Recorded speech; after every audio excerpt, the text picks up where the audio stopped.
talking about the right hand. Me and him are fighting, I got a big right hand. Bang! But he's fresh, and he takes it. Now I'm thinking, uh-oh, he took it. Right? But if I'm here and I'm picking away and I'm getting a little tired, I hit it's going to be a different thing, right? Or if I just say, I hit him, bang! He goes, oh, that wasn't so bad. And I'm like, bang! And it's a little bit worse. He's like, when does it end? And that's the way I like it, right? I always figure if you're doing a submission on someone and it's getting worse, you take the heart away to fight, right? So anybody who's fought, you know, I did a lot of fights back in the old days, and if you could take their fighting ability away in their head, it's an easy fight. But if you give them confidence, not so much. You know, so I mean, I was just watching some fight. We were watching that fight when we were at Tom's, right? On a video of one of those guys, and he fought a guy that was really good. And he took the guy to the ground, he got him in a position.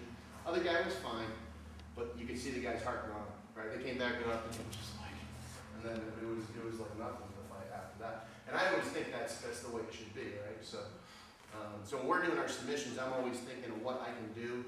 So like when I'm giving you moves, I have a counter for every one of those moves because I want to be able to get out of them before I teach it. Right? So if I show it to you, I already know how to get out. I mean, there's a couple moves that are horrible, like an iron cross or Calvin Klein, is that what you said? Calvin Klein, like I make up really stupid names that we remember, so show me Calvin Klein. Basically, when I make up moves, like 90% of them don't have a name, and somebody will say, you know what that looks like? Cross. So this move, don't go through a whole sequence, just go right through the move. So he goes here. So we call this the Calvin Klein because one day somebody was in his move, he puts his foot like this.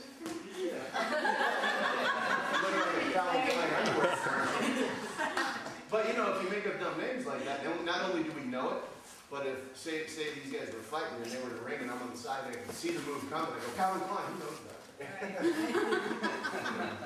So we have some really dumb names, and that's a brutal move. That's a brutal move. That's a variation of the iron cross, which is, some people call it stocks. You know iron crosses? That's a horrible move. Yeah, that's almost impossible to get out. I had, you know Dwayne Fisher? Dwayne Blackville? Yeah. Thomas. You know Dwayne? Well, he trained at our school for years and years and years. Right? He's a good friend of mine. And I taught him that move, and he's big. And I had him put me in it so I could get out. And it took me like 20-something minutes to get out because I had to wait till he was tired because I couldn't get out. But I figured I could, so I couldn't. And I got out. Oh boy, like 3 weeks, I was walking around like this. I mean, I don't think I ever told him that, but that's on video. But you know, you just never know. I mean, one time Esther, years ago, put me in a stretch choke. Have you guys ever been in a stretch choke? Okay. So she put me in a stretch, put her in that stretch choke that you put me in. You know what I'm talking about? From the mount? Or cross mount? Doesn't matter. Just so she can feel it. So I work getting out of moves, right? So you get somebody who's really doesn't move really badly. And, okay, so this is called a stretch choke, right? Okay, so she taps. So when you're doing that, you feel the pressure on your neck, right? But you could hold out for a while, right? Well, how long did you hold out for? Not forever. Right, so I was in the move 20 minutes or so, thinking, well, you know, she'll get tired. And she got tired, and I got out. And then I drove home, my arm went numb on the drive, right? And I got to the house, and I'm like, I tried to pick up the soap. And, you know, and it was one of those things. It took me like a day to recover. So sometimes you have to kind of push that limit. And I know I'm pretty hard on my students, but, you know, how'd you guys do in the fights? You do pretty good in the fights, right?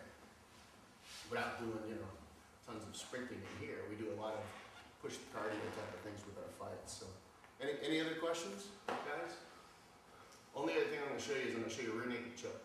I know everybody thinks they know it, so I'm just going to show it to you. And if you guys want to try it for a minute, you try it and we'll call it a day. All right? Choke victim? Choke victim.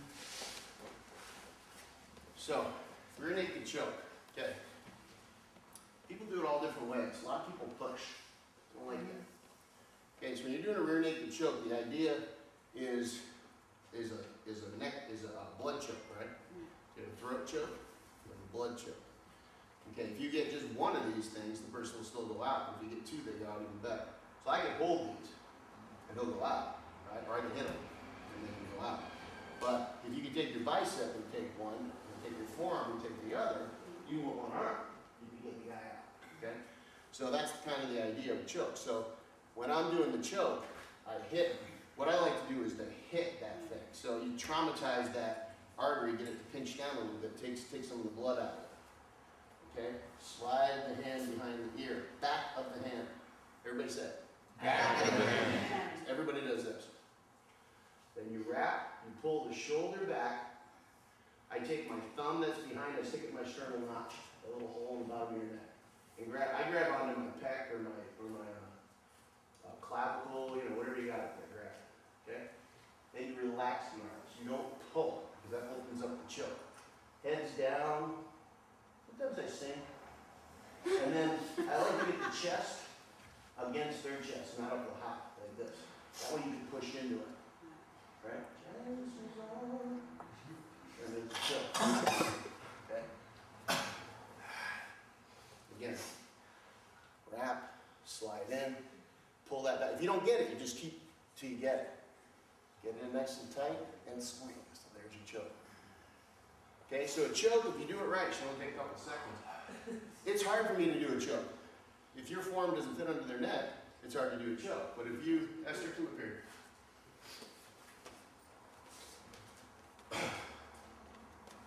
Do it fast and hard.